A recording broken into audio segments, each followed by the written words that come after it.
The fluorescent hum of the cafeteria, a steady, oppressive drone beneath the raucous symphony of clattering trays and uninhibited adolescent laughter, offered no solace, no sense of belonging to Alara Vance. She sat alone at a corner table, a solitary island amidst a boisterous, churning sea of teenagers. Her lunch, a meticulously packed sandwich, turkey and provolone on whole wheat, with a crisp slice of Granny Smith apple tucked beside it, lay untouched on the tray. It was a precise, unvarying meal, mirroring the quiet order she imposed on her chaotic internal world. Her movements were small, almost imperceptible, as if she perpetually wished to compress herself out of existence, to blend seamlessly into the beige walls, to become a whisper in the echoing hall. Her gaze, however, was anything but passive or shy. It possessed an extraordinary intensity, a quiet, almost hungry absorption of every detail around her. It drifted from the lazy dance of dust motes suspended in the slanted shafts of sunlight filtering through the grimy windows, to the intricate, almost fractal patterns formed by spilled soda on the scuffed linoleum floor, to the fleeting, unguarded expressions on a classmate's face. A flicker of raw annoyance, a spark of unadulterated joy, a carefully constructed mask of feigned indifference. Her eyes, the color of deep moss after a spring rain, absorbed every nuance, cataloging the subtle imperfections and unnoticed beauty of the mundane world. This was her language, her unique way of seeing, her silent form of communication, even as she remained an enigmatic ghost in the vibrant, sprawling tapestry of high school life. Her worn canvas backpack, its fabric faded to a muted gray from countless washes, rested beside her like a loyal, silent sentinel, and she held a battered, unassuming sketchbook clutched close to her chest, like a sacred text or a delicate shield against the relentless onslaught of sound, expectation, and casual cruelty that permeated her days. Within its pages lay her true world, a universe of intricate lines and burgeoning secrets, a world she rarely shared, even with herself. She typically devoured her lunch with efficient, unthinking movements, then retreated to the hushed sanctity of the school library, a sanctuary where the only sounds were the rustle of turning pages and the soft tapping of keyboards. Or, on warmer, sunnier days, she would seek out a secluded bench nestled deep within the school garden, hidden beneath the sprawling branches of an old oak tree, finding solace in the silent communion with nature's own complex designs. Today, however, a small, poignant disruption kept her tethered to the cafeteria's overwhelming chaos, a silent anchor that refused to let her drift away. Across the room, at a table overflowing with crumpled construction paper, discarded crayon nubs, and brightly colored markers, a younger student, no older than 10, sat hunched over a poster board almost as large as he was. His small shoulders were slumped with the crushing weight of profound artistic failure. Tears welled in his large brown eyes, threatening to spill over and trace paths through the smudges of ink already marring his cheeks. He gripped a marker, its felt tip hopelessly mashed from frustration, staring forlornly at his crumpled attempts to draw the school mascot, a leaping tiger, for the upcoming pep rally. His tiger looked less like a fearsome, agile predator and more like a lumpy, striped cat, its limbs disproportionate, its expression bewildered.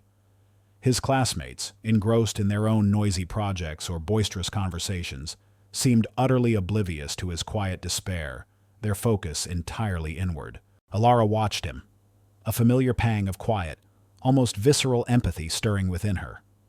She knew that feeling, the knot of inadequacy that tightened in one's stomach, the burning frustration of trying to translate an image from one's mind to the page, only to have it stubbornly refuse to cooperate.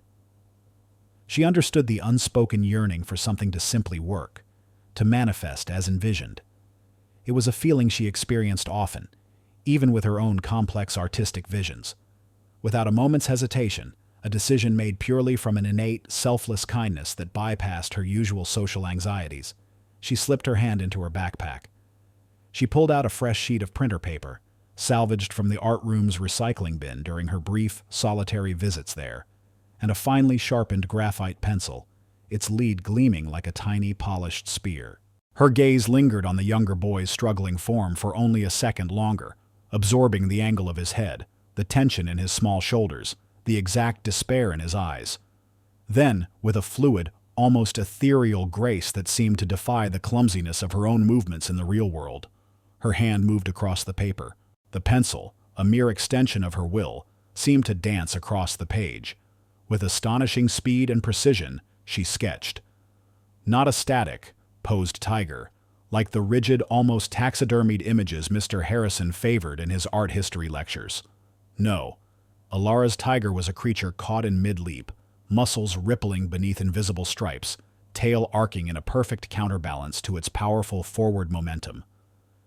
Its eyes, though rendered with only a few simple strokes, held a fierce, determined spark, capturing the predatory grace and wild spirit of the animal. It was vibrant, alive, a whirlwind of dynamic energy rendered in elegant lines on the page. In less than 30 seconds, the drawing was complete, a masterpiece of economical line work and vibrant form, a testament to her uncanny ability to distill the essence of a subject into its most fundamental, expressive components. She didn't sign it. She didn't linger for a moment, didn't seek recognition or thanks. As the bell for the next class began its shrill symphony, signaling the chaotic exodus from the cafeteria, Ilara rose from her table. She walked past the younger boy's table, her movements as quiet as a whisper, almost unheard amidst the shuffling feet and excited chatter. With a subtle, almost imperceptible flick of her wrist, a gesture honed by years of silent observation, she slipped the drawing onto his desk, beneath the edge of his poster board, before anyone noticed, before any thanks could be offered, before any awkward interaction could ensue. Then, she melted seamlessly into the outgoing tide of students, her presence as fleeting and elusive as a dream. The younger boy, gathering his scattered art supplies, discovered the drawing. His tears instantly ceased, replaced by a look of bewildered wonder that slowly transformed into a wide, joyous smile. He picked up the sketch, his small fingers tracing the powerful, dynamic lines of the leaping tiger. It was perfect. It was exactly what he had envisioned, but could not create. He didn't know who had drawn it, didn't know who had seen his silent struggle, and offered such a profound, anonymous gift. But the mysterious drawing transformed his entire afternoon, chasing away the shadows of artistic failure and giving him the courage, the inspiration, to try again, to incorporate this newfound vision into his own clumsy attempts. This small, anonymous act of unexpected kindness and profound artistic insight was Alara's save the cat moment, a silent testament to her intrinsic goodness, her innate compassion, and her quiet, unacknowledged brilliance. It instantly endeared her to the reader, showing that beneath her unassuming, almost invisible exterior lay a heart of gold and a hand guided by an extraordinary, almost preternatural talent. The reader, knowing the depth of her artistic skill, instantly rooted for her, understanding the injustice of the world's casual disregard for her presence. Deep within Alara's worn backpack, nestled amongst her few textbooks, a dog-eared copy of a fantasy novel and a half-eaten granola bar, lay her most prized possession, the battered, unassuming sketchbook.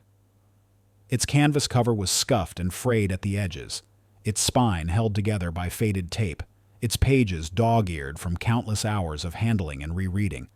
But within its humble confines, a secret world unfurled, a universe far richer and more complex than the one she inhabited daily. These pages were filled not with idle scribbles or conventional landscapes, the kind Mr. Harrison preferred. No, these pages held something far more enigmatic and profound. Interspersed with a handful of hauntingly realistic portrait studies and precise anatomical drawings were unusual, almost abstract symbols and intricate repetitive patterns. They swirled and interconnected with a dizzying complexity, sometimes resembling ancient calligraphy, other times complex crystalline structures, or the delicate branching forms of frost on a winter windowpane. They possessed an odd, almost ancient resonance, a sense of timelessness, drawn with an uncanny precision that defied her youth and lack of formal, traditional training. These patterns frequently appeared in the margins of her school notebooks, often hidden beneath other, more conventional sketches or hastily scrawled notes from lectures she barely registered. They were drawn with an almost unconscious fluidity, an instinctive movement of her hand, appearing most prominently when she was deeply concentrated, emotionally stirred by a piece of music or a quiet observation, or simply lost in thought during a particularly dull lecture. They were a spontaneous overflow of a unique inner vision. Her classmates, if they ever caught a fleeting glimpse of these pages during a hurried transition between classes, dismissed them as aimless scribbles, the whimsical musings of a dreamy, introverted girl. They were just doodles, something to fill time, meaningless distractions. Mr. Harrison, her art teacher, with his rigid adherence to traditional techniques, his unwavering belief in classical realism and academic forms, would have scoffed at them with barely concealed contempt as a waste of valuable paper, an indication of undisciplined artistic focus, and a lack of true talent. But in reality, these were not just random marks or casual scribbles. They were something far more. They were a nascent form of a forgotten, powerful artistic language, a coded representation of a unique perception of reality that she was unconsciously channeling. They were a visual manifestation of a rare form of synesthesia, an innate neurological ability to perceive abstract concepts, complex mathematical theorems, or even profound emotional states as intricate, multidimensional patterns. It was a profound, almost preternatural artistic talent she herself did not yet fully comprehend, a language she spoke without knowing its grammar. She had a peculiar habit, when she thought no one was watching her, when she felt truly alone and unobserved, of meticulously outlining these symbols and patterns with a fine-tipped pen, adding layers of minute detail, almost as if she were decoding them rather than creating them. She would murmur to herself about resonant frequencies, harmonic symmetries, or the interconnectedness of form and spirit in a hushed, intense tone, a language understood only by her own profound internal world, a whisper of a universal truth.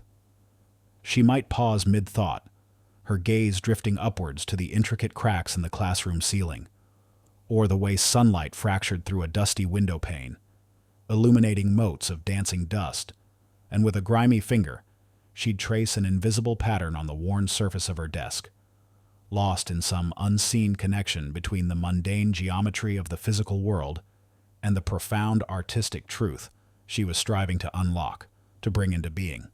She wasn't daydreaming or rambling. She was observing, calculating, synthesizing, her mind forging links that others missed, links that allowed her to refine her intricate, visually coded designs, to build a lexicon of a forgotten language. These designs, dismissed by casual observers as the eccentric ramblings of a troubled mind or the whimsical musings of a naive idealist, actually held the key to a massive, hidden artistic breakthrough. Her sketchbook was a living document of a genius quietly unfolding, a testament to a truth waiting to be seen, creating profound curiosity and laying the groundwork for the later revelation of her extraordinary, perhaps even historically significant, artistic talent, and the profound secret within its pages. The patterns were not merely art. They were a window into a forgotten language, a bridge between the seen and the unseen, a secret waiting to stun the art world, to redefine its very foundations. And Alara, the quiet girl in the corner, was its unwitting conduit. The rhythmic scratching of chalk on the blackboard, a sound typically soothing in its familiarity, grated on Alara Vance's nerves this particular Tuesday afternoon. Mr. Harrison, his back to the class, was meticulously diagramming the principles of chiaroscuro, his booming voice echoing the unyielding linearity of his instruction. He was a man carved from academic stone, his artistic philosophy as rigid and unyielding as the classical sculptures he so revered. For him, art was a defined, measurable discipline, a skill honed through precise replication and adherence to established techniques. Anything outside these boundaries, anything that dared to defy convention, was, to him, either childish fantasy or outright incompetence. He wore a tweed jacket, perpetually, even in the stuffy classroom, its elbows worn thin from years of leaning over easels, a sartorial declaration of his unwavering commitment to tradition. His gray hair, thinning at the crown, was always immaculately combed, each strand a testament to his ordered world. Alara sat at her desk, ostensibly taking notes, but her hand, possessed by an impulse far beyond the dictates of Mr. Harrison's lecture, moved almost unconsciously beneath the desk, hidden by the desk's lip and the long sleeve of her sweater. Her sketchbook, the one she clutched so protectively, lay open on her lap. Her gaze was fixed on a particularly dull spot on the classroom wall, a patch of peeling paint that, to her unique vision, pulsed with an unseen energy, manifesting as a complex, almost three-dimensional pattern of interlocking lines and subtle shifts in color. She was not bored. She was observing, translating. The lecture on chiaroscuro, a technique of dramatic light and shadow, felt painfully superficial, missing the inherent, living light she perceived in everything. As Mr. Harrison droned on about Renaissance masters, Alara's pencil danced across the page, capturing the unseen dynamic flow of energy in the mundane, creating patterns that were intricate, mesmerizing, and utterly unlike anything he taught.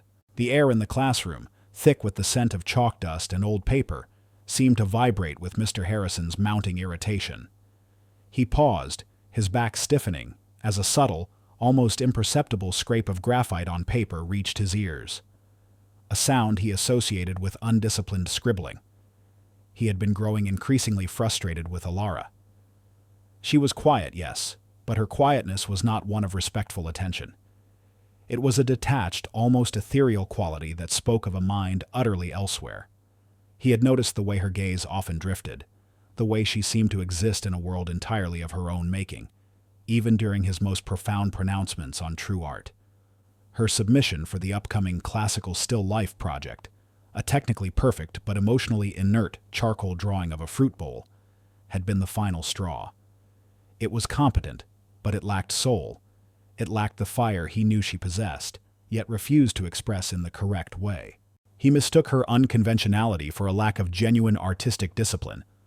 He believed she was wasting her natural talent, and his valuable teaching time, on what he privately considered childish fantasies and aimless diversions. He had decided then that a public intervention was necessary, a stark lesson to bring her back into the fold of proper art. He spun around, his voice cutting through the classroom's quiet. "Alara Vance." His tone was sharp, laced with an undisguised exasperation that made several students flinch. Alara flinched too, her hand freezing, but her eyes, though wide, held a flicker of resignation, as if she had been anticipating this moment. "What, pray tell, are you doing there, young lady? Are you engaged in serious artistic study? Or are you, as I suspect, merely indulging in your usual doodling?" He strode purposefully towards her desk, his movements stiff with controlled anger. The entire class turned, a wave of nervous whispers rippling through the room. Alara's face flushed a deep crimson, the heat stinging her cheeks. Her heart began to thump a frantic rhythm against her ribs. She felt the familiar agonizing pull to retreat, to shrink into herself until she became invisible. Before she could utter a single word, before she could even attempt to hide her work, Mr. Harrison was upon her. His hand, strong and unhesitating, snatched her sketchbook from her lap. The soft thump as he closed it echoed loudly in the sudden horrified silence of the classroom. He held it up, a trophy of disciplinary triumph. "This is what I mean, class," he declared, his voice ringing with a false joviality that masked his irritation. He flipped open the sketchbook, holding it aloft, its pages splayed open to reveal not her recent Doodles, but a particularly elaborate, almost otherworldly collection of the abstract symbols and intricate, repetitive patterns that so fascinated her. They swirled and interlocked across the page, a dense tapestry of lines and shapes, undeniably beautiful to an unbiased eye, but utterly alien to Mr. Harrison's traditionalist sensibilities. He snorted, a derisive sound. "Look at this! While we are discussing the nuanced application of shadow and light, Ms. Vance is preoccupied with this." He gestured wildly at the open sketchbook, as if presenting a specimen from a freak show. "Meaningless lines, childish fantasies, a complete lack of focus. This, children, is not art. This is a distraction, a waste of talent, a waste of paper, and a waste of valuable classroom time." He slammed the sketchbook shut, the sound a sharp physical blow that resonated in Alara's chest. "Ms. Vance," he continued, his voice dripping with condescension, "you will learn to appreciate proper art forms. You will learn to discipline your imagination. Until then, I shall hold on to this scribble book." He held the sketchbook tightly in his grip, almost possessively. This public shaming, designed to crush her spirit and artistic confidence, directly attacked her most vulnerable and cherished private world, reducing her deepest passion to a mere scribble book. Alara's initial reaction was a familiar, suffocating wave of crushing embarrassment and profound shame. Her eyes stung with unshed tears, her vision blurring at the edges. She wished the floor would open up and swallow her whole. The stares of her classmates felt like physical blows. Their hushed whispers, though indistinct, felt like sharp accusations. She feared the ridicule, the judgment from her peers, and the painful confirmation of her own perceived inadequacy, the constant, nagging voice in her head that told her she didn't quite fit, that her way of seeing was somehow wrong. She felt the familiar pull to retreat further into herself, to never again expose her private world to the harsh light of judgment. The overwhelming urge was to escape, to run and hide, to erase the memory of this public humiliation and never draw another line again. However, as Mr. Harrison continued his condescending lecture, holding her sketchbook like a dirty rag, ridiculing her doodles as meaningless lines and childish fantasies, a different emotion began to stir within her. A quiet yet fierce defiance, like a spark igniting in dry tinder. He had touched a raw nerve, disrespecting not just her drawings, but the very essence of her being, her unique way of seeing and expressing the world. His words were not just an attack on her skill, they were an attack on her soul. This incident awakened a dormant resilience, a quiet, unyielding rage that had simmered beneath her passive exterior for years. It was a fierce, protective instinct towards her art, towards the unseen beauty she knew existed, even if others couldn't perceive it. She felt a desperate, almost primal need to reclaim her sketchbook, not just for personal pride, but because it held a truth, a potential, a secret language that Mr. Harrison, in his narrow, prejudiced view, could never comprehend. Her art was not a distraction. It was the very core of her existence. He had dared to call her truth meaningless. Mr. Harrison, perhaps fueled by his apparent success in disciplining Alara and a desire to reinforce his authority and artistic dogma, decided to take a further, more damaging action. He strode back to his desk, placed the confiscated sketchbook on top of a stack of graded papers, and announced, his voice ringing with a false sense of triumph, that he would keep Alara's sketchbook until she learns to appreciate proper art forms and demonstrates a willingness to engage with the established masters. Crucially, as he said this, he subtly pushed the sketchbook further forward on his desk, allowing it to lie open, its pages splayed for all to see. He knew the bell for dismissal was only minutes away, and the students filing out would inevitably glimpse its contents. He casually waved his hand over the exposed doodles, dismissing them with a final, contemptuous sigh, effectively allowing other students to glimpse Alara's childish scrawlings and further cementing her public humiliation. He believed this public display would be a lasting lesson, a visible mark of her defiance and his triumph. One student, however, did not merely glance. Leo, a budding photographer with a quiet, observant nature, had always noticed Alara. He saw the way she watched the world, the subtle shifts in her expression, the way she clutched that sketchbook like a lifeline. He wasn't one to follow the crowd, often preferring the solitude of his camera lens to the boisterousness of his peers. As he gathered his own art supplies, he lingered for a moment, his gaze drawn to the open sketchbook on Mr. Harrison's desk. His eyes widened. He recognized the abstract symbols from the previous page, the ones Harrison had mocked. But on this page, a single, incredibly intricate pattern caught his attention. It wasn't just a design. It seemed to shimmer, almost to move in the harsh classroom light. He had a fleeting, visceral sense of familiarity, as if he'd seen something similar before, perhaps in a photography book on ancient cultures or in some obscure documentary. He couldn't quite place it, but it sparked a deep, unsettling curiosity within him. He quickly pulled out his phone, snapped a discreet, blurry photo of the page, a fleeting, almost impulsive act, before Mr. Harrison closed the book. He didn't know why, but something about that pattern resonated deeply within him.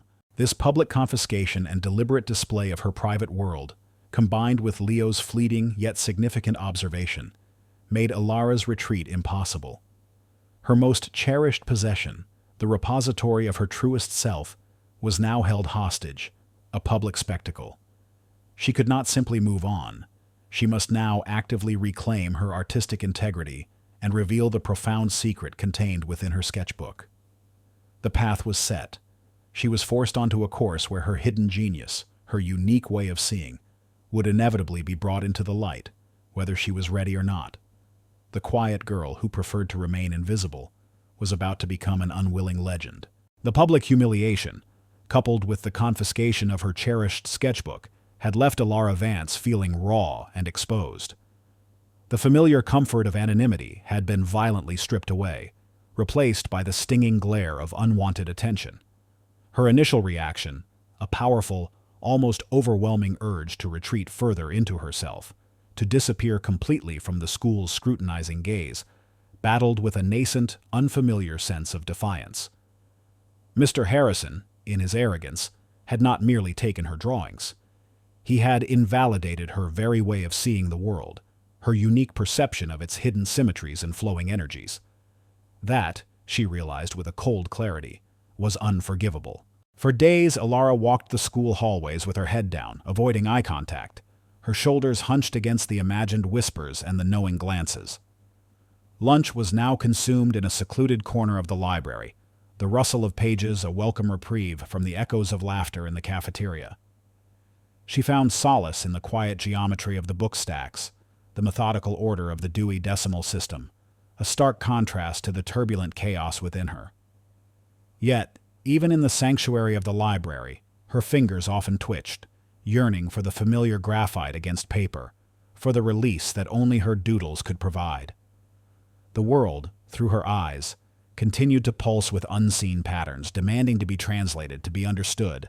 It was during one such restless afternoon, while attempting to focus on a particularly dense algebra problem, that the impulse became irresistible. The equations on the page, linear and rigid, seemed to mock the fluidity of her own thoughts.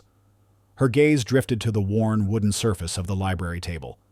A faint, almost invisible scratch, likely etched by generations of bored students, stretched across the grain. To Alara, this wasn't just a scratch. It was a nascent line, a starting point. Without conscious thought, she picked up a discarded ballpoint pen she found lying next to her textbook. She began to trace, not on paper, but directly onto the smooth, polished surface of the table. Her hand moved with an unconscious grace, following an invisible current. The abstract symbols, the intricate, repetitive patterns that filled her sketchbook, flowed effortlessly from the pen's tip. They interlocked and spiraled, coalescing into something both ancient and futuristic, a delicate dance of lines that seemed to vibrate with a quiet, hypnotic energy. It wasn't just drawing. It was a form of deep thought, a meditation, a silent conversation with the inherent order of the universe as she perceived it. Each line was precise, each curve perfectly calibrated, forming a complex tapestry that seemed to defy the simple act of doodling. The library, usually a place of hushed whispers, faded into a distant hum. She was utterly absorbed, lost in the intricate unfolding of her unique artistic language, her brow furrowed in intense, almost feverish concentration. She wasn't trying to create art for an audience. She was simply being herself, compelled by an innate, unshakable artistic drive that demanded expression, a response to a moment of quiet introspection and a compelling visual stimulus. This involuntary act, born of a deep-seated need to express herself, was her unwilling revelation. She wasn't seeking attention, wasn't trying to prove anything to Mr. Harrison or her peers. She was simply responding to the profound visual and emotional information her mind processed, translating it into the only language she truly understood. Her usual shyness was overridden by the sheer compelling force of her artistic compulsion. Only one person inadvertently witnessed this deeper revelation of Alara's unusual artistry, Leo. He had slipped into the library, seeking a quiet corner to review the dozens of photographs he'd taken for the school yearbook committee. He had recently found himself drawn to capturing fleeting, unnoticed moments, the quiet intensity in a classmate's gaze, the way light hit a forgotten corner, a reflection, perhaps, of Alara's own observational habits. He often saw her in the library, a quiet, almost ethereal presence, and his curiosity about her had only deepened since the art class incident. He had been quietly studying the blurry photo he'd taken of her sketchbook page, trying to identify the enigmatic symbols when he saw her. He watched, mesmerized, as Alara's hand moved across the wooden table, seemingly conjuring complex patterns from thin air. It wasn't just drawing, it was an act of creation that transcended conventional art. He recognized the peculiar abstract symbols from the confiscated sketchbook, but now, seeing them unfold in real time, observing the almost trance-like state she entered, the astonishing speed and almost superhuman precision of her hand, the way the abstract lines seemed to coalesce into something both ancient and futuristic, he felt a jolt of profound understanding. This was no ordinary talent. This was an artistic phenomenon. The pen wasn't merely drawing, it was channeling. He noticed the subtle, almost imperceptible shift in the ambient light around her, as if the space itself was responding to the intensity of her creative energy. Leo, a budding photographer who prided himself on seeing the unseen, instinctively knew he was witnessing something extraordinary, a profound, unexplained artistic phenomenon. He quietly raised his camera, not to intrude, but to capture the raw, unadulterated essence of her creative process, the quiet power she exuded. He made no sound, simply stood in the shadows, a silent, awe-struck observer, his mind racing with the implications. Meanwhile, Mr. Harrison remained blissfully, almost defiantly, oblivious. He was in his classroom, surrounded by reproductions of classical masterpieces, meticulously planning the upcoming classical realism project. He hummed to himself, a satisfied, self-assured sound. He still considered Alara a talentless distraction, a student who needed to be broken of her bad habits and undisciplined self-expression. He believed his public humiliation of her had been a necessary step, a sharp lesson to bring her back in line. He was too consumed by his own rigid artistic dogma, too confident in his own authority, to consider that he might have missed something, or that true art could exist beyond the confines of his narrow, conventional definitions. He continued to subtly undermine Alara's abilities in class, reinforcing his Type B, misguided antagonist role by his sheer arrogance and unshakable adherence to narrow, outdated artistic dogma. He believed he was nurturing talent, when in reality, he was stifling it. Fueled by his apparent success in disciplining Alara and a desire to reinforce his authority, Mr. Harrison decided to double down on his strict, conventional curriculum. During the next art class, he announced the details of the mandatory classical realism project, a challenging assignment requiring students to meticulously replicate a famous classical painting, emphasizing precise brushstrokes, anatomical accuracy, and adherence to traditional composition. It was a project specifically designed to stifle any unconventional artistic expressions, to force students into a rigid framework, leaving no room for the abstract or the experimental. This, he declared, gesturing grandly to a projection of a Caravaggio masterpiece, is true art. This is what you should aspire to. Not meaningless lines. We are artists, not fantasists. Discipline, focus, and adherence to the timeless forms are paramount. His words, though not directly aimed at Alara, landed like subtle, well-aimed barbs. He then spent an additional 15 minutes lecturing on modern eccentricities and undisciplined self-expression, subtly mocking any form of art that veered from his prescribed path. He believed he was teaching, guiding, but in reality, he was imposing his prejudices, reinforcing a system that stifled creativity rather than fostering it. He was confident that, by the end of this project, Alara would either conform or simply give up, proving his point about her lack of serious artistic ambition. His actions further solidified his role as the Type B misguided antagonist, driven by an overabundance of arrogance, deeply ingrained prejudice against anything that challenged his narrow view of true art, and a desperate, almost pathetic need to maintain absolute control over his classroom's artistic narrative.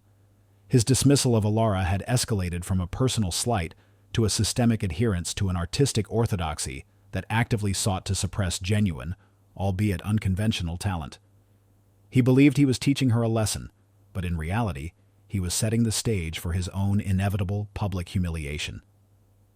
He remained utterly blind to the profound truth Eleanor's Doodles held, utterly deaf to the silent revolution brewing in the quiet corners of his classroom, a revolution that would redefine the very nature of art.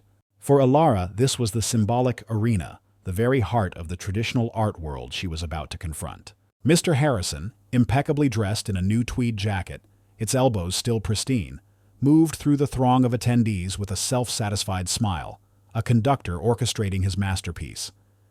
He paused at each display, offering snippets of commentary on disciplined brushstrokes, classical composition, and timeless beauty, subtly guiding the conversation towards his preferred aesthetic.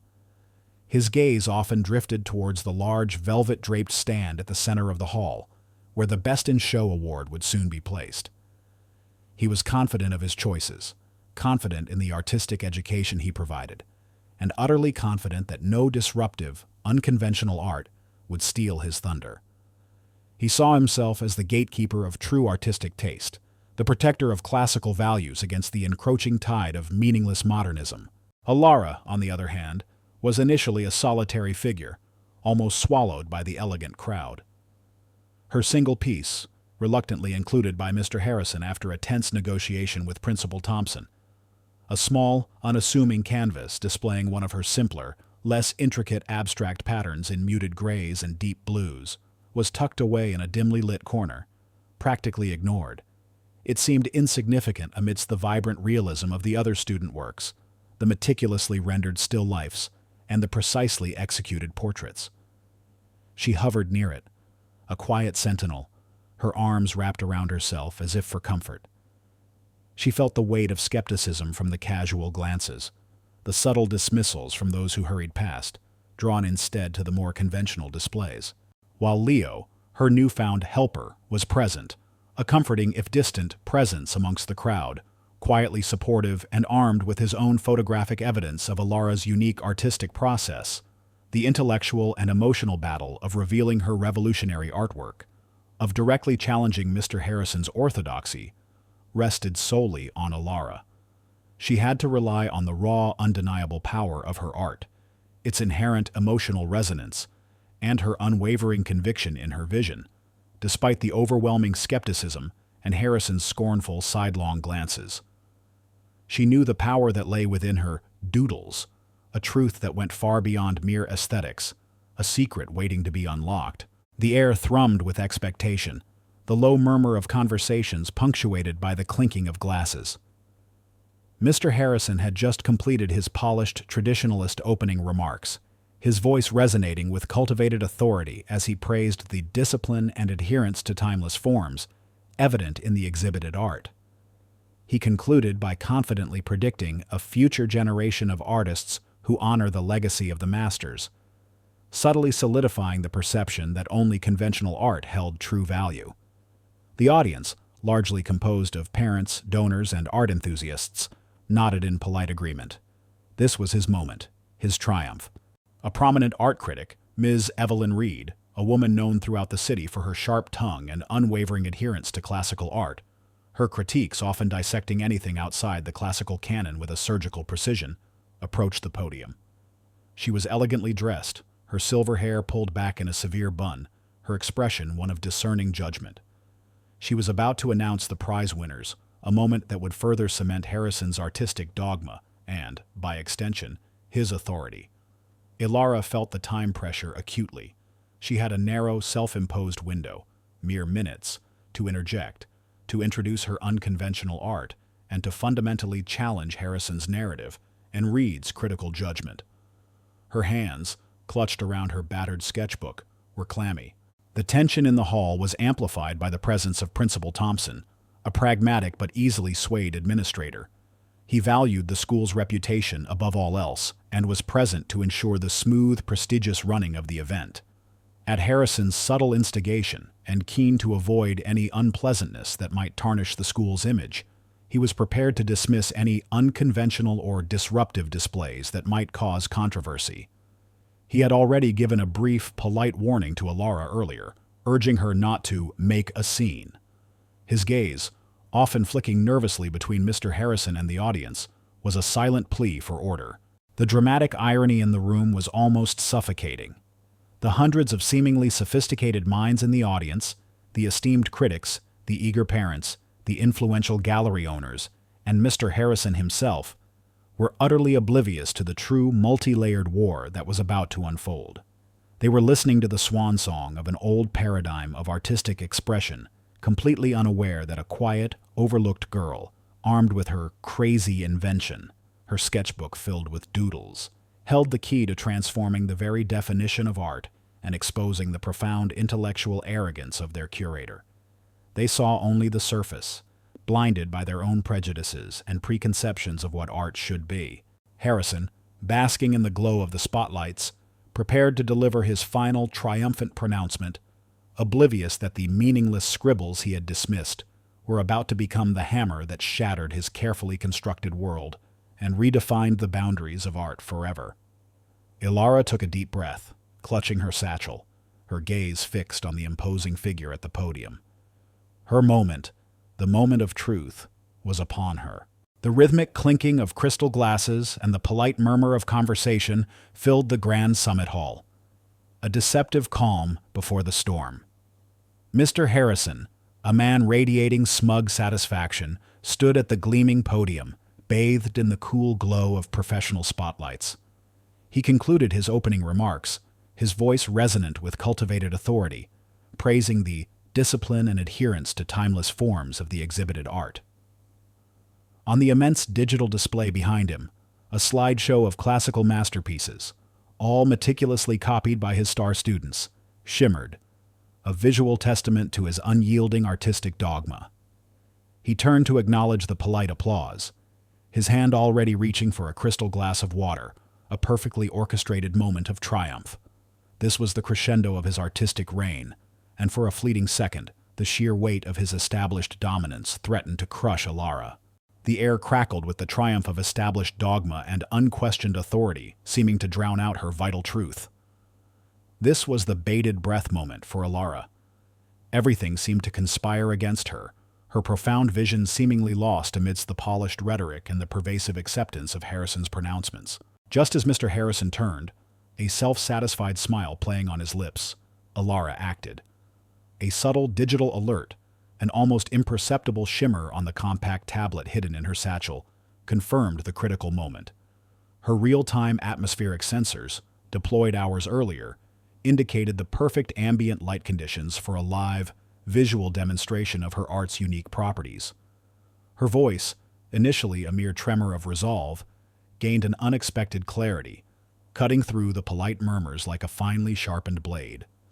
"Mr. Harrison," she called out, stepping forward from the periphery of the audience, her simple, unadorned clothing a stark contrast to the glittering gowns and tailored suits that filled the hall.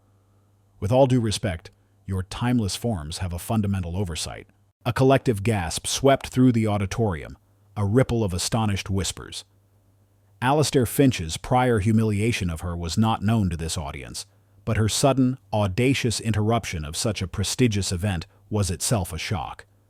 Mr. Harrison, startled, spun around, his polished smile instantly replaced by a scowl of pure disbelief and irritation. He recognized her. "Ilara Vance," he sneered, his voice now laced with undisguised contempt, amplified by the podium microphone. "I believe we settled your childish fantasies months ago. This is hardly the time or place for your bizarre disruptions. Return to your seat." Several guests turned, their faces a mixture of embarrassment and annoyance, urging Ilara to comply with their disapproving glares. One even hissed, "Don't you dare ruin this girl. This is serious business." But Ilara stood her ground, her eyes fixed on Mr. Harrison, a quiet fire burning within them, fueled by years of dismissal and the urgent necessity of her mission. "The meaningless lines you've been overlooking, Mr. Harrison," Ilara stated, her voice clear and resonant, projecting throughout the cavernous hall. "They weren't just theoretical. They are a fundamental flaw in your entire paradigm, and they're about to be exposed. Your model of true art is obsolete."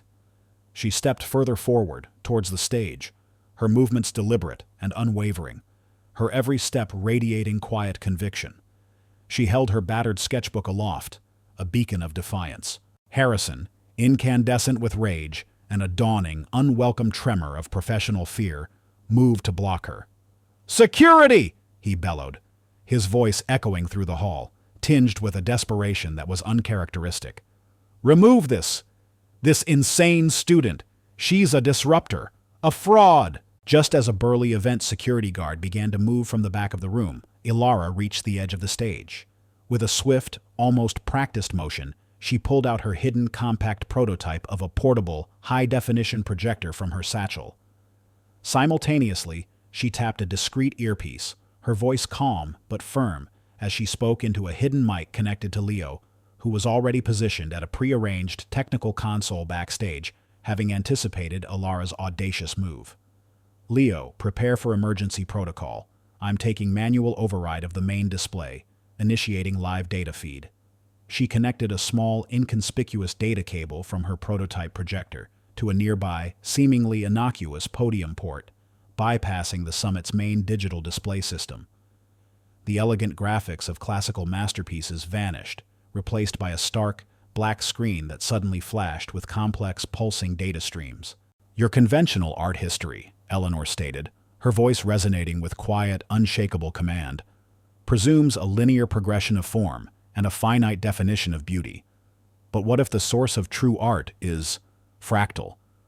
What if the solution to artistic stagnation is being overlooked from multiple unseen dimensions of visual and emotional potential?" With dazzling speed and precision, she activated her prototype, and its quiet hum filled a part of the hall, barely audible at first. Simultaneously, she began to manipulate the interface on her device. Elegant, fluid lines of real-time environmental data, ambient light, subtle air currents, even the unique sound frequencies within the room, flowed onto the immense screen behind her, overlaid with the stunning visual cryptography of her unique artistic system. Swirling fractals, interconnected nodes, and self-evolving geometric patterns, each corresponding to a specific algorithmic function within her art, now actively processed the sensory conditions of the hall. These doodles, as Harrison had scornfully called them, were now demonstrably active, a living, breathing testament to her revolutionary approach. Each stroke on her device's interface was deliberate, each line of data a precise hammer blow against the conventional, less dynamic models of art and perception.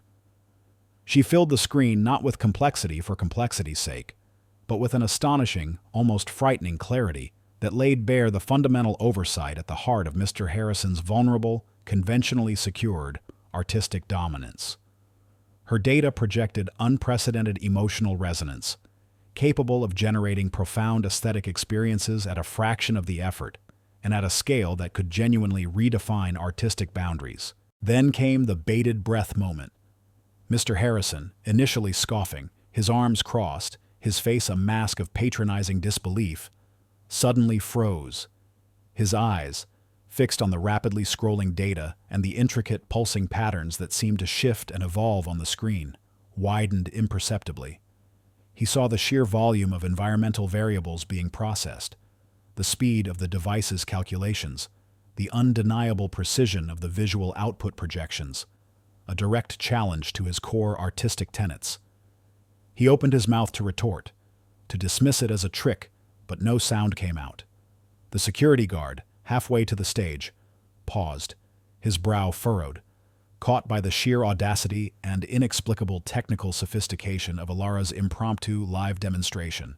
On stage, Mr. Harrison was mid-sentence, his hand raised to announce the final phase of his classical art initiative, when the immense digital display, now controlled by Ilara's prototype, flashed. It didn't just flicker to a new set of data. A series of angry red lines of code, clearly from the school's internal network, began to scroll frantically across the screen, overlaid with a stark, taunting message. "System compromised. Artistic paradigm depreciating. Your control is an illusion." This was not Ilara's doing, but the simultaneous cyber attack launched by a group of disillusioned former students and radical art activists, operating under the clandestine moniker, the avant-garde anarchists. They were hitting the school's online art archives and financial records precisely as Harrison was speaking, exposed and amplified by Ilara's accidental system override. The school's public website, which had previously displayed the prestigious list of Mr. Harrison's classical art accolades began to glitch and then plummeted into an alarming display of distorted, abstract images and flashing red alerts. A collective gasp swept through the gala, followed by an electrifying, horrified silence. Ms. Evelyn Reed, the cynical art critic, her eyes wide with a mix of horror and exhilaration, began furiously typing on her phone, her scandalous story about Harrison's art world dominance shifting dramatically. Simultaneously, in the hidden back room, the school's official IT team was in a frenzy, shouting about rapidly disappearing digital assets, unprecedented artistic data breaches, and seemingly impenetrable firewalls. "It's a full-spectrum digital art attack," yelled one frantic technician, his voice cracking. "They're corrupting our archives. Our legacy files are worthless."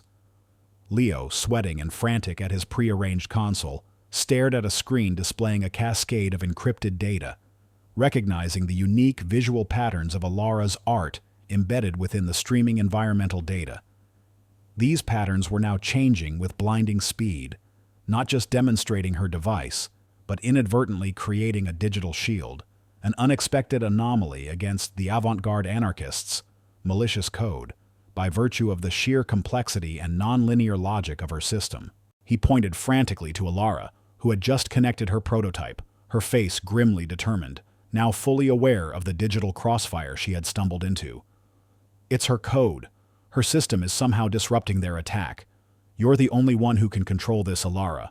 Just as Mr. Harrison's artistic empire seemed irretrievably lost, as the school's digital art legacy plunged further into oblivion, Alara, with a final, almost imperceptible adjustment to a sequence of geometric patterns on her device's interface, executed a masterstroke. She wasn't just demonstrating her invention, she was leveraging its underlying, unique algorithm designed for complex pattern recognition and resource optimization to inadvertently neutralize the malicious cyber attack. The patterns on the main screen locked into place, transforming into a glowing, impenetrable fortress of visual code. On the main summit screen, the avant-garde anarchists' angry red message froze, then began to dissolve, replaced not just by Alara's own elegant green patterns of sustainable artistic flow, but by real-time data showing the school's digital assets plummeting, then inexplicably stabilizing, then slowly, agonizingly, beginning to recover as Alara's system inadvertently isolated and neutralized the deepest, most damaging elements of the avant-garde anarchists' digital assault, while simultaneously exposing Harrison's vulnerabilities for all to see. The hackers' attack not only halted, but their own malicious code seemed to recoil, their digital tools rendered ineffective by the sheer unexpected elegance of Alara's nonlinear system. This unexpected, devastatingly powerful reversal simultaneously silenced the hackers, salvaged the school from complete digital ruin, and stunned everyone by proving Alara's genius was not only in art, but in a profound, almost accidental understanding of complex, systemic vulnerabilities. Mr. Harrison's face contorted. The arrogance drained from him, leaving behind a pallor of utter intellectual devastation and a profound public humiliation. His eyes, usually sharp and dismissive, glazed over as he stared at the screen, then at Alara, his empire saved, yet fundamentally exposed and transformed, before his very eyes. Ms. Evelyn Reed's skeptical sneer dissolved into a look of astonished professional wonder, her prepared speech about classical art completely irrelevant. Principal Thompson's expression shifted from concern to bewildered pride, then a dawning realization of a far more incredible truth. The quiet student was not just an artist, but an accidental digital savior whose crazy invention had, ironically, prevented a total corporate collapse. The official school IT team's faces shifted from terror to awe, their frantic efforts replaced by the quiet hum of a system now stabilized by an unknown external force. The audience, initially confused by the flicker, erupted in a spontaneous, thunderous applause as the digital assets were confirmed, then slowly began to recover, unaware of the full digital war that had just taken place, but recognizing the restored, though now vulnerable, grandeur of the school, and the quiet, unassuming figure who had made it possible. For Alara, the victory was quiet but profound. The vindication of her true genius, the revolutionary nature of her art as a technological solution, and the ultimate triumph of underestimated talent over elitism, academic dogma, and superficiality. The thunderous applause for Alara, still ringing in the grand summit hall, was a death knell for Mr. Harrison's unassailable facade. He stood on stage, a visibly shaken man, his face a mask of utter humiliation, amidst the wreckage of his academic pretense and the near-digital ruin of the school's art archives. The international media initially focused on his grand pronouncements and the subtle instigation from Ms. Evelyn Reed, who was now frantically rewriting her entire report, her previous cynicism replaced by bewildered awe, swiveled their cameras. They captured the quiet, once-dismissed student who had not only unveiled a world-changing artistic theory, but had also, inadvertently, salvaged the school's plummeting digital legacy from a full-scale cyber attack, all while exposing Mr. Harrison's deep-seated prejudices. The online live stream of the summit, which had been recording the entire dramatic sequence, was quickly going viral, capturing every second of Mr. Harrison's unraveling and Alara's quiet yet profound triumph. Mr. Harrison's downfall. Mr. Harrison's downfall was swift, absolute, and brutally public. Within hours, clips of his dismissive comments about Alara's childish fantasies and meaningless scribbles were juxtaposed with live footage of her effortlessly stabilizing the school's collapsing digital art archives and demonstrating the revolutionary, resonant properties of her art. His pristine reputation as an infallible art educator and a discerning curator was not merely tarnished, it was shattered into a million pieces. His numerous interviews with prominent art education journals, where he had espoused on proven artistic models and established masters, while subtly mocking naive, unproven idealists, now served as damning testaments to his profound arrogance and intellectual blindness, fueling a firestorm of ridicule across traditional and social media platforms. Parents, unnerved by the public display of digital vulnerability, the near-catastrophic attack on the school's records, and Mr. Harrison's sheer arrogance that had almost cost the institution its digital legacy, began discreetly pulling their children from his classes. The art department, though digitally stabilized by Alara's accidental intervention, remained volatile, its future uncertain under Mr. Harrison's discredited leadership.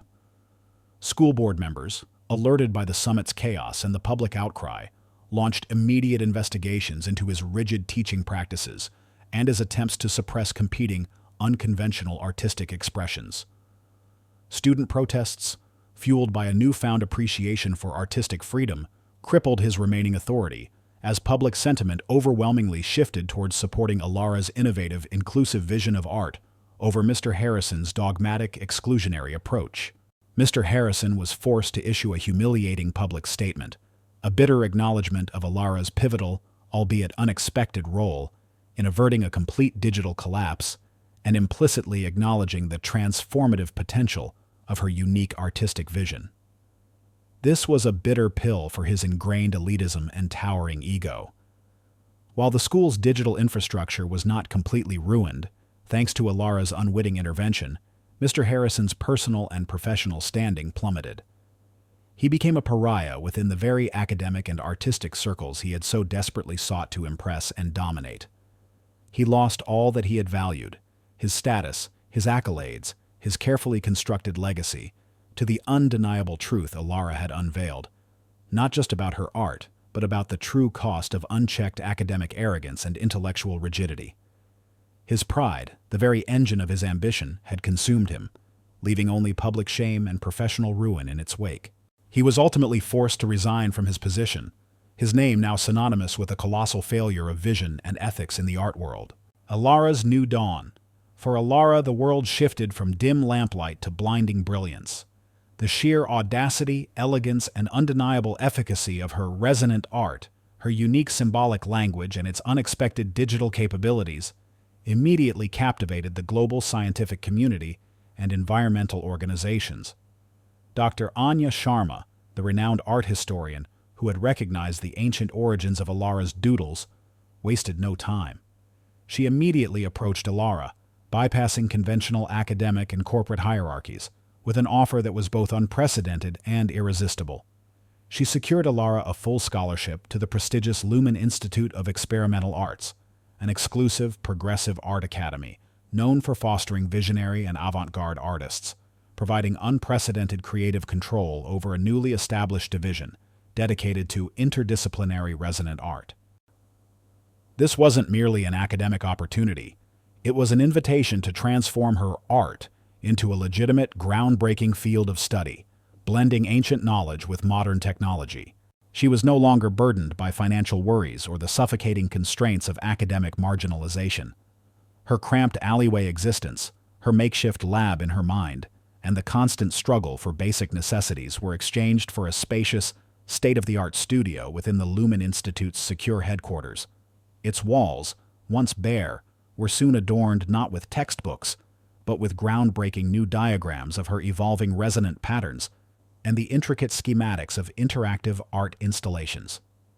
She was given complete intellectual freedom, an unlimited budget for research and development, and the autonomy to build a team of brilliant, like-minded, and open-minded artists, scientists, and technologists, eager to explore the new frontiers of human perception and artistic expression she had unveiled. Her former struggles transformed into a position of profound influence, intellectual leadership, and artistic impact. Her quiet brilliance finally given the platform it deserved. A shared reflection. A few weeks after the summit, Ilara sat with Leo, her now official helper, and an invaluable collaborator, in the quiet solitude of her new studio at the Lumen Institute. The late afternoon sun streamed through a large skylight, dappling through the leaves of a towering fig tree in a planter, casting shifting patterns on the polished concrete floor. The air, unusually fresh for the city, carried the faint scent of charcoal and linseed oil, a comforting balm after the sterile environment of the summit. "You know, Ilara," Leo began, his voice soft, a warm, almost reverent smile on his face. "When I first saw your patterns in that sketchbook, and then watched you on that stage, it's not just a paradigm shift, it's a revolution. You've redefined what's possible in art and in how we perceive reality." To think, Harrison dismissed it as doodling from a quiet student. The irony is almost poetic. He gestured vaguely towards the window, where the city skyline shimmered. He thought he was protecting art, but he was just limiting it. Ilara traced a pattern on the condensation of her water glass, a habit that remained from her days of quiet contemplation, a tactile connection to the unseen world. It was always there, Leo. The numbers, the patterns in nature, the way reality organizes itself, the inherent language of the universe. People just couldn't see it because it didn't fit their predefined frameworks. Mr. Harrison couldn't see it because his ego and prejudice blinded him to any value outside his narrow, academically defined world. He saw art as something to be controlled, to be replicated, not something to be felt, to be discovered. "And your courage," Leo added, his voice soft but firm, "to stand up there, alone, against decades of entrenched academic thought and a man who could professionally crush you. That's as profound as your genius. Many brilliant minds get silenced because they lack that courage. It makes me wonder," Leo mused, his gaze sweeping over the cityscape, "how many other insignificant variables, how many other primitive scrawlings are waiting to be understood? How many other truths are being missed because we're too set in our ways, too quick to dismiss what doesn't fit our preconceived notions, or because it comes from a place we deem unworthy?" Their reflective dialogue, though brief, encapsulated the intricate journey they had shared, the unexpected twists of intellectual discovery, and the profound lessons learned about the nature of truth, the dangers of academic and social dogma, and the bravery it takes to challenge established norms for the greater good.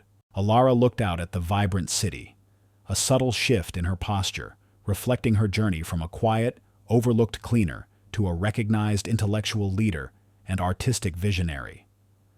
The world no longer seemed a place of silent struggle, but one of boundless possibility, a world brimming with hidden patterns waiting to be understood, and problems waiting for compassionate solutions. "The universe is always whispering its secrets, Leo," she replied, a thoughtful glint in her eyes, "and humanity is always in need of its truths. We just have to be willing to listen, even when the whispers challenge everything we think we know, even when they come from a humble sketchbook in the hands of a quiet student." Her words, simple yet profound, resonated with the quiet strength she had discovered within herself, marking not just the resolution of a conflict, but the dawn of a new era of open inquiry and boundless intellectual exploration in a world now irrevocably altered by her unique vision and her crazy invention. 5 years later, the scent of ozone, mingled with the subtle fragrance of freshly stretched canvas and the quiet hum of advanced holographic projectors, filled Alara Vance's spacious minimalist studio. Sunlight streamed through floor-to-ceiling windows overlooking a meticulously cultivated urban garden, illuminating a large, interactive display that showcased real-time global art data. Vibrant green where once there was artistic stagnation, a testament to her vision. Gone were the makeshift components and the harsh concrete of abandoned spaces.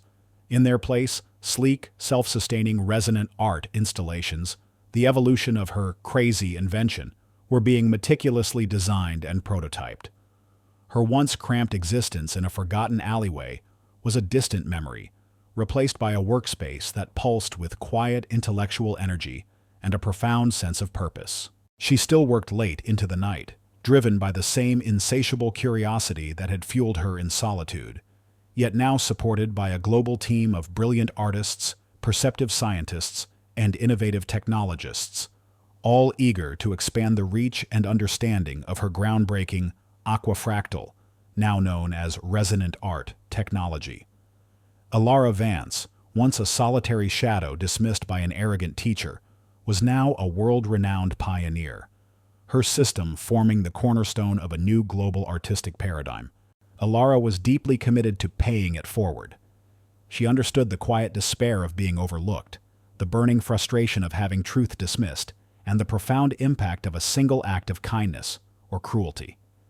Leveraging her position as the Chief Innovations Officer of the Lumen Institute's Interdisciplinary Resonant Art Division and the driving force behind the burgeoning resonant art movement, she established the Alara Vance Foundation for Unseen Art. This nonprofit organization provided generous grants, state-of-the-art studio space, and invaluable mentorship to aspiring artists, particularly those from marginalized communities or unconventional backgrounds, who were pursuing radical, potentially paradigm-shifting ideas in art and perception that might otherwise be stifled by traditional corporate or academic structures. She ensured these aspiring minds had the financial freedom, intellectual support, and access to resources she had so desperately lacked during her own formative years. Her mentorship program, affectionately known as the Canvas Weavers, actively sought out students and researchers who saw connections where others saw only disparate fields, fostering an environment where daring questions and unorthodox approaches to art, science, and engineering were celebrated, not suppressed. She believed that every individual held a unique internal artistic language, and her foundation sought to provide the tools and freedom for those voices to emerge. She frequently gave public lectures, not just on the intricate theories behind her resonant art, but on the importance of intellectual honesty, artistic courage, and the necessity of questioning established norms. Her voice, once soft and hesitant, now carried a powerful message that resonated far beyond the confines of the art world, inspiring countless individuals to trust their unique visions and challenge the status quo in their own fields. She often spoke of the hidden patterns in the universe, the fractal truths that reveal themselves when one is willing to look beyond conventional boundaries and embrace solutions from unexpected sources, from the doodles of the dismissed to the profound insights of the overlooked. Her personal story, now a public legend, served as a powerful testament to her philosophy. On a crisp autumn afternoon, Alara stood before a packed auditorium at the prestigious Global Art Symposium in Venice, a forum that, years prior, Mr. Harrison had only ever dreamed of attending, still touting his traditionalist art dogma in a small high school. But today, the air in the Venetian hall was vibrant with eager anticipation, not stifling academic orthodoxy. She was explaining a particularly complex aspect of her resonant art technology, her fingers gliding across a vast interactive display, sketching an elegant, swirling, self-evolving equation.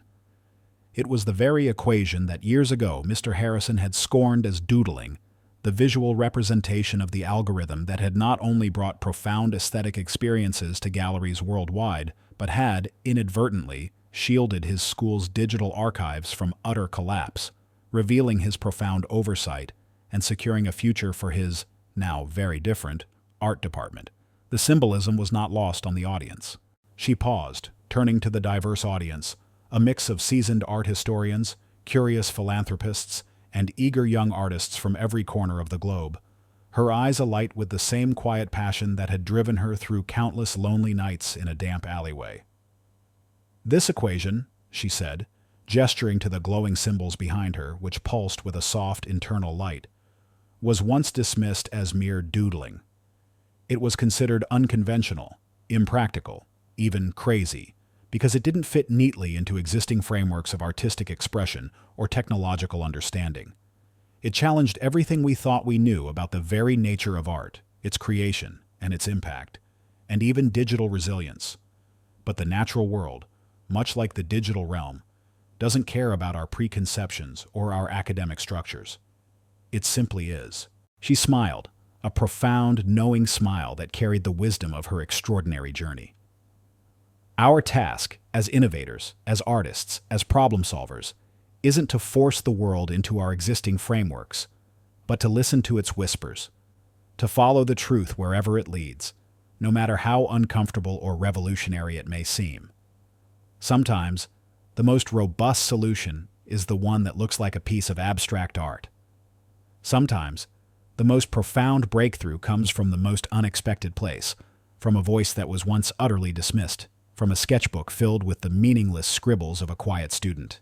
The equation, now widely accepted and taught as fundamental in advanced artistic theory, computational aesthetics, and even interdisciplinary studies worldwide, was not merely a formula. It was a living, breathing symbol of the profound shift she had brought about. It was a beacon of truth illuminating a new path for global understanding and human cooperation between disciplines. Alara stood at the nexus of a thriving intellectual and humanitarian community, no longer confined to the shadows of an alley, but a guiding light for the future of art, technology, human ingenuity, and global well-being. She had not only disproven a dismissive teacher's prejudiced judgment, but in doing so, had opened up an entirely new dimension of human potential, proving that even the most quiet and unassuming voices, armed with truth and unwavering conviction, can echo with the loudest, most world-changing impact, perpetually seeking the next uncharted frontier of knowledge and beauty. Her art had indeed secured a fortune, not just for herself, but for a world in desperate need of a second spring, a renewal of vision and spirit. If this story stirred your heart, if it reminds you that courage can alter destinies and that light always finds a path even in the deepest darkness, please leave a comment. Share this story with those who need inspiration. Like, subscribe, and hit the bell to never miss our upcoming stories.